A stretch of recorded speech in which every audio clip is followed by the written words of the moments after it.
They called it the wickedest city on earth. Port Royal, Jamaica, a glittering jewel of the Caribbean, was once a haven for pirates, merchants, and adventurers in the 17th century. Gold flowed like water, rum filled every tavern, and sin was a way of life. But on June 7th, 1692, the city that seemed untouchable met a fate so sudden and terrifying that even today it remains one of history's greatest real-life mysteries. In just a few minutes, one of the richest and most infamous cities in the world sunk beneath the sea. Long before its destruction, Port Royal was a small fishing village known to the indigenous Taino people. But when the English captured Jamaica from Spain in 1655, everything changed. The English Navy quickly realized that the natural harbor at Port Royal was perfect for trade and for controlling the Caribbean. Soon the settlement grew into a bustling port filled with ships from Europe and the New World. Merchants came for sugar, slaves, and gold. Privateers came for plunder. Among the most famous of these men was Henry Morgan, a Welsh privateer who raided Spanish colonies with ruthless precision. To the English crown, Morgan was a hero. To everyone else, a pirate. After years of daring attacks, Morgan became so powerful that he was eventually knighted and made lieutenant governor of Jamaica. Port Royal became his kingdom, a place where law and greed danced together in the open daylight. By 1910, Port Royal had grown into a wealthy metropolis, home to around 6,500 people. It had more than 2,000 buildings, taverns, warehouses, churches, and luxurious homes. Ships came daily, loaded with gold and goods from across the Atlantic. But beneath this glittering surface lay corruption so deep that preachers called it a modern-day Sodom and Gomorrah. Gambling, prostitution, and drunkenness ruled the streets. Some said it was only a matter of time before divine punishment struck. And then, on that warm morning of June 7th, 1692, it did. At exactly 11:43 a.m., the earth began to shake violently. In just moments, buildings collapsed like paper, and the harbor's calm blue waters turned black and furious. Witnesses described the ground opening up beneath their feet, entire streets swallowed by the sea. Within seconds, half of Port Royal was gone, sliding into the ocean as if pulled by invisible hands. Eyewitnesses spoke of unimaginable scenes: ships lifted high above the docks, men thrown into the air, and waves crashing through the narrow streets. The church bell tolled by itself, ringing out as if announcing Judgment Day. What struck fear into everyone's heart wasn't just the earthquake, but what followed.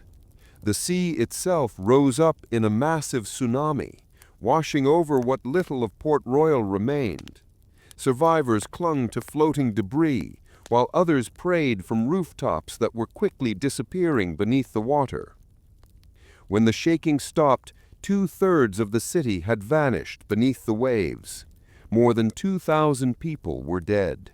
The survivors, many wounded and desperate, faced days of hunger, thirst, and disease. One minister wrote in his diary that the judgment of God did overtake us, believing it was divine punishment for the city's wickedness. But beyond the religious interpretations, the disaster was one of the most significant geological events in the New World. Modern scientists now know that the earthquake was caused by a process called liquefaction. Port Royal had been built on loose sand and silt, not solid ground. When the earthquake hit, the vibration turned that sandy soil into liquid, literally sucking the city underwater. The once stable land became a deadly quicksand. In the years that followed, efforts to rebuild were made, but the sea had claimed its territory.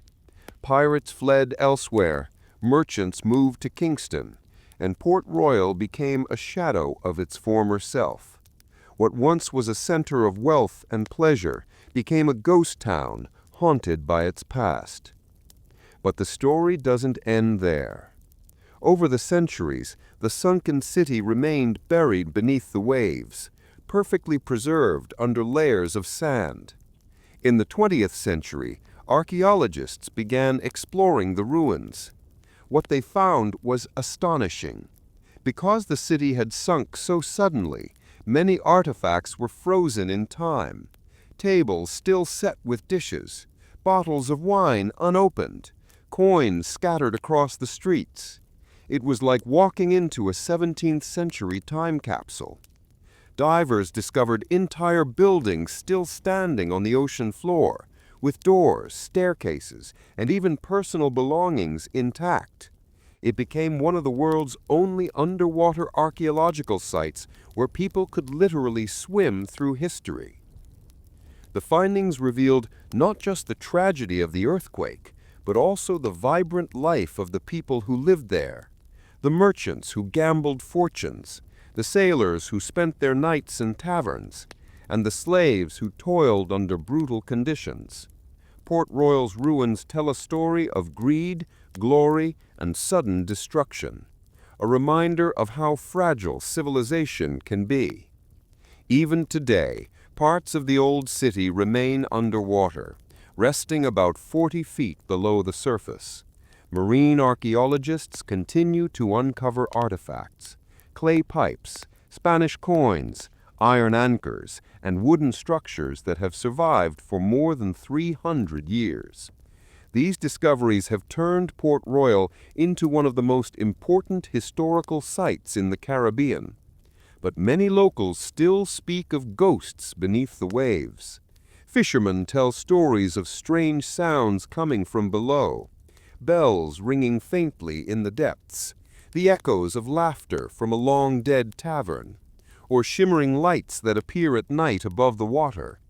Some claim that the sea remembers what was taken, and that the souls of Port Royal still wander beneath the waves. In recent years, Jamaica has made efforts to preserve what remains of the city, hoping to one day make it a UNESCO World Heritage Site. But for historians and travelers, Port Royal remains more than a ruin. It is a warning from the past, a city that rose to greatness through greed and power, only to be swallowed by the sea in minutes. More than 3 centuries later, the story of Port Royal continues to fascinate scientists, historians, and storytellers. It is a place where sin met science, where myth met reality, and where the ocean still guards the secrets of the wickedest city on earth. Because somewhere beneath those calm Caribbean waters lies a city frozen in time, a reminder that no empire, no matter how powerful or rich, can stand forever against the forces of nature.